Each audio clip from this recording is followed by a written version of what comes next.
पोट भरेल पण मन भरणार नाही. एकदा बनवाल तर पुन्हा पुन्हा बनवून खावीशी वाटेल. नॉनव्हेज सुद्धा तुम्ही विसरून जाल अशी सोयाबीनची भाजी नेहमीपेक्षा वेगळ्या पद्धतीने आज मी तुम्हाला बनवून दाखवणार आहे. चला तर वेळ न घालवता रेसिपीला सुरुवात करूया. तर इथे मी 50 ग्रॅम सोयाबीन अर्धा तास पाण्यात भिजत घातले होते.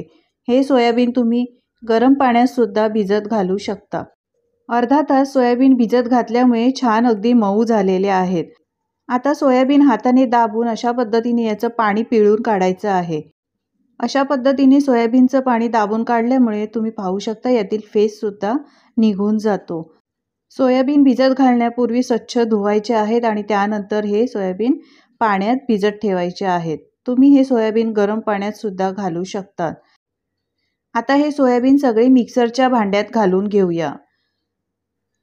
आता पाणी न घालता आपल्याला बंद चालू करूनच हे मिक्सरमध्ये वाटून घ्यायचं आहे.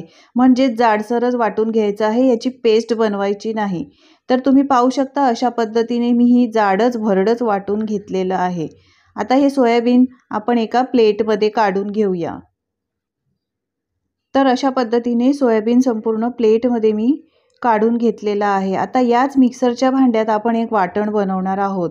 तर इथे 7-8 लसणाच्या पाकळ्या, 1 इंच आल्याचा तुकडा आणि 1 मिरची अशी तोडून घेतलेली आहे. ती याच मिक्सरच्या भांड्यात घालून घेऊया. त्यानंतर भरपूर कोथिंबीर घेतलेली आहे, ती घालायची आहे. आता यामध्ये पाणी न घालता आपण याचा ठेचा बनवून घेणार आहोत. तर बिना पाण्याचा मी हा बघा अशा पद्धतीने एक ठेचा बनवलेला आहे. अजिबात यामध्ये पाण्याचा वापर करायचा नाही. आता इथे मी कढई गरम करून घेतलेली आहे. 2 ते 3 चमचे यामध्ये तेल घालायचं आहे. 1 चमचा जिरं घालूया. थोडीशी हिंग पावडर घालायची आहे. 2 मोठे बारीक चिरलेले कांदे घातलेले आहे आणि ते छान या तेलावर परतवून घ्यायचे आहेत. याचा गोल्डन कलर येईपर्यंत कांदे चांगले परतवून घ्यायचे आहेत. यानंतर यामध्ये कढीपत्ता घालूया. कांदा आणि कढीपत्ता छान परतवून घ्यायचा आहे. आता यामध्ये 2 बारीक चिरलेले टोमॅटो सुद्धा घालायचे आहेत. टोमॅटो चांगले मऊ होईपर्यंत तेलातच परतवून घ्यायचे आहेत.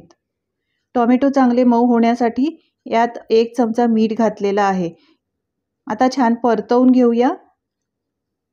आता आलं, लसूण, मिरची आणि कोथिंबीरचा जो खरडा आपण बनवला होता तो यामध्ये घालायचा आहे आणि चांगला यामध्ये परतवून घ्यायचा आहे. खरडा असा परतवून घेतल्यामुळे भाजीला छान सुगंध येतो. आता आपण छान परतवून घेतलेला आहे. मसाले घालूया.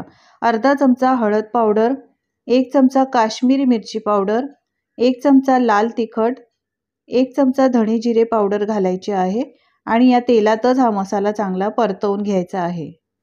तर अर्धा मिनिट छान हा मसाला परतवून घेतल्यानंतर 1 वाटी यामध्ये मटार घातलेले आहे आणि आपण सोयाबीन जे मिक्सरला वाटून घेतला होता तो सुद्धा घालायचा आहे. या मसाल्यातच सगळं साहित्य आपण असं मिक्स करून घेऊया. गॅस मी स्लोच ठेवलेला आहे, जास्त फास्ट करायचा नाही, नाहीतर भाजी आपली जळू शकते. आता अगदी 2 ते 3 चमचे मी पाणी यामध्ये घातलेलं आहे. पुन्हा एकदा मिक्स करून घ्यायचं आहे.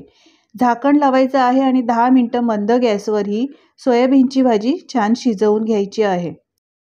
तर 10 मिनिटं ही सोयाबीनची भाजी मी शिजवून घेतलेली आहे.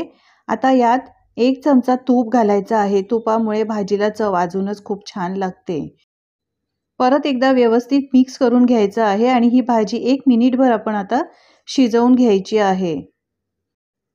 तर आता आपली ही भाजी तयार झालेली आहे. गॅस बंद करायचा आहे आणि आता यावर भरपूर चिरलेली कोथिंबीर घालायची आहे. तर सोया किमा मसाला आपला मस्त झणझणीत आणि चमचमीत असा तयार झालेला आहे. एकदा मिक्स करून घेऊया.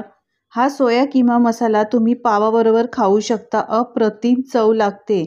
प्रत्येक वेळी तुम्ही जर एकाच पद्धतीने सोयाबीनची भाजी बनवत असाल तर एकदा अशा पद्धतीने सोया किमा मसाला एकदा नक्की ट्राय करून बघा.